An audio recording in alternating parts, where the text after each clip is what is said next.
Assalamualaikum warahmatullahi wabarakatuh. Saya Muhammad Ruiz Munawar.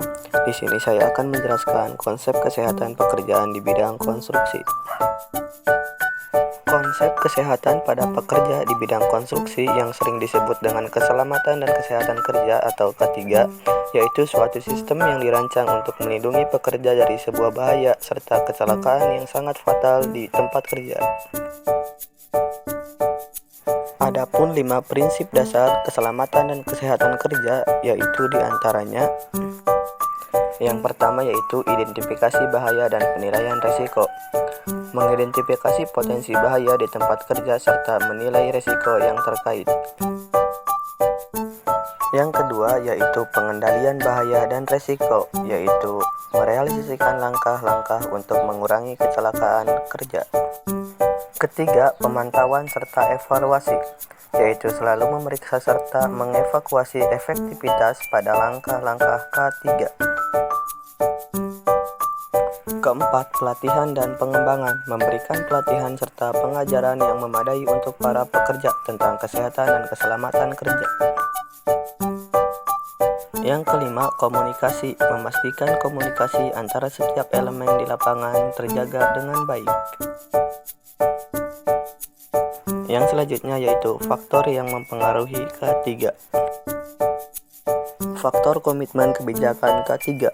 Komitmen manajemen dan kebijakan perusahaan terhadap K3 sangat berpengaruh. Jika manajemen memiliki komitmen yang kuat terhadap keselamatan dan kesehatan kerja, maka penerapan K3 akan lebih baik. Selanjutnya, faktor manusia dan lingkungan.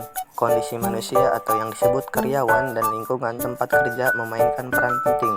Pelatihan, kesadaran, dan perilaku individu terhadap K3 dapat mempengaruhi tingkat keberhasilan penerapan K3.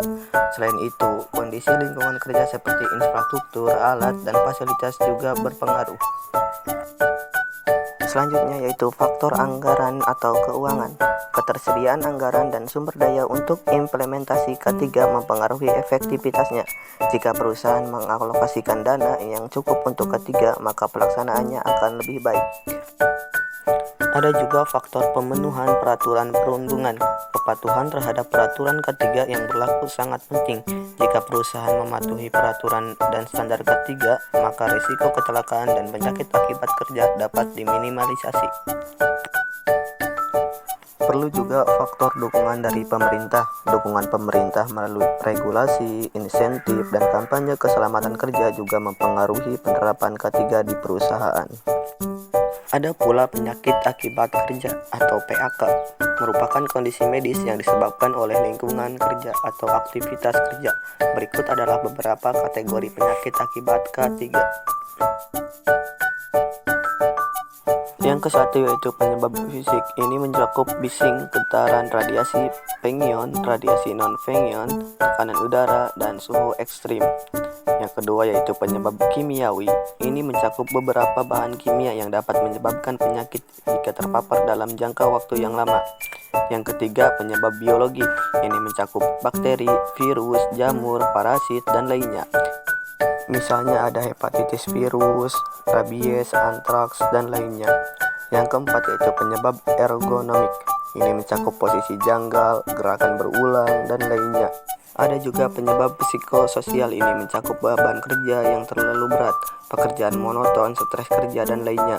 Yang keenam yaitu penyakit kulit. Ada 3 kategori penyakit kulit akibat kerja. Yang ketujuh yaitu gangguan otot dan rangka. Ada 8 kategori gangguan otot atau rangka akibat kerja. Yang ke-8 yaitu gangguan mental atau perilaku. Dan yang ke-9 yaitu penyakit kanker akibat kerja. Adapun cara mengurangi risiko penyakit akibat kerja yaitu: yang pertama, pemahaman risiko kerja. Yang kedua, menggunakan alat pelindung diri. Yang ketiga, ergonomi tempat kerja. Yang keempat, istirahat dan perenggangan. Yang kelima, promosi kesehatan. Dan yang keenam, pendidikan dan pelatihan K3.